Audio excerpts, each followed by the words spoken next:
be eliminated, they said, but the FBI is just fine. And that was telling. Then they claimed that capitalism was the enemy, but only certain kinds of capitalism.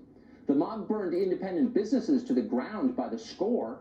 They didn't say a word about those businesses' digital competitors, Google and Apple and Amazon. All of those companies were funding the destruction. Then the mob told us that traditional Christianity was racist. They desecrated churches in the name of avenging slavery. And yet Antifa did not touch a single mosque, despite the fact that historians say Muhammad owned slaves. As all this progressed, Democrats continued their lectures about gun control, as they always do. But they ignored the rifles in the hands of their own supporters in downtown Seattle. The real threat, they told us, was rural Americans with their AR-15s. We better get the FBI on that. Arrest more farmers. In other words, what looked like protests were in fact highly effective attacks on Donald Trump's voters, his power base.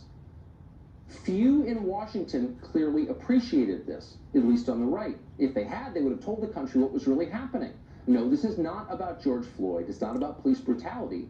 It's a power grab by violent extremists. But they didn't understand that.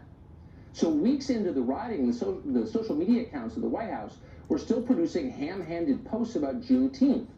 No one was convinced by them. No one was reassured. Instead, many voters were becoming increasingly agitated by the lawlessness they saw all around them. Who's going to protect us from this, they wondered.